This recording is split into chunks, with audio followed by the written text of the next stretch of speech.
You sit down at 9 a.m. to finish a critical strategy slide. 40 seconds in, your phone buzzes.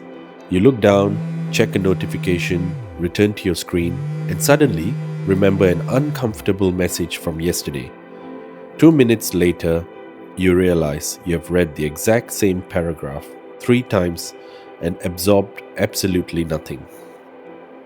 Sound familiar? Welcome to the modern architecture of interruption.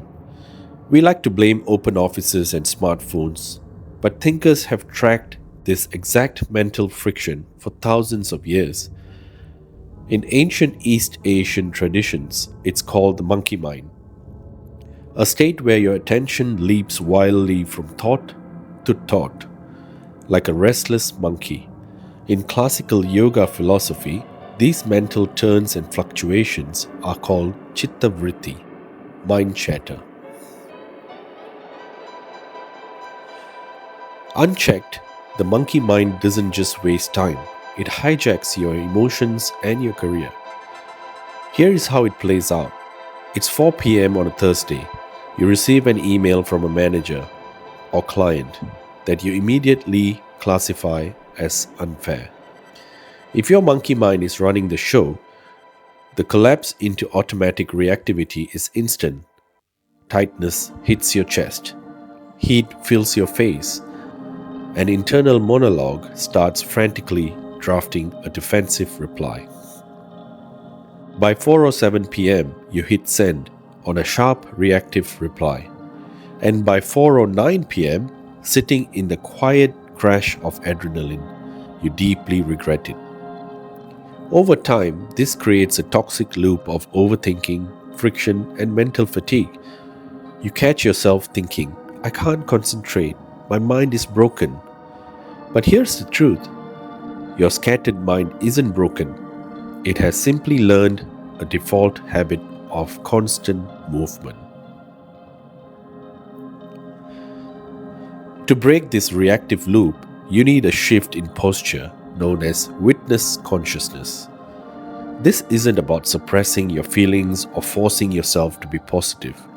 Suppression puts stress behind glass, where it accumulates residue and leaks out later. Instead, you practice a simple grammatical shift. When the heated 4 p.m. email arrives, notice the sensation. Instead of thinking, I am angry, shift your phrase to anger is arising. It sounds minor, but it carries a massive structural difference. You step out of being the emotional storm and become the observer holding it.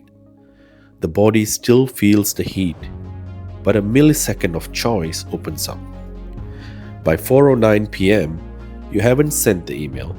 By 4:30 p.m., you have written a measured response you actually stand by.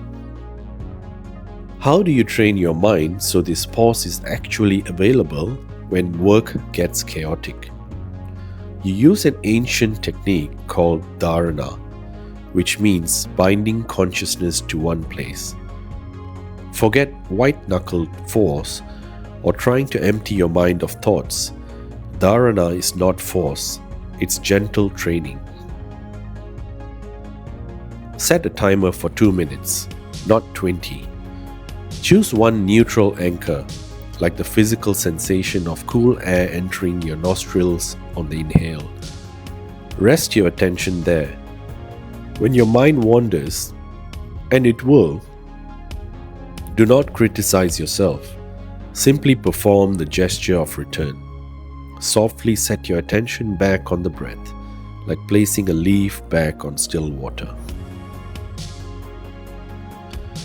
Every single time you catch your mind wandering and bring it back without drama, you aren't failing, you are executing a mental repetition.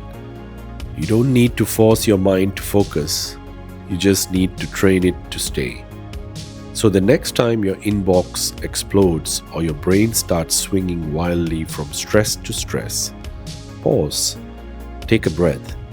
Remember, humans have been learning to tame that exact same monkey for centuries, and you now have the tools to do it today.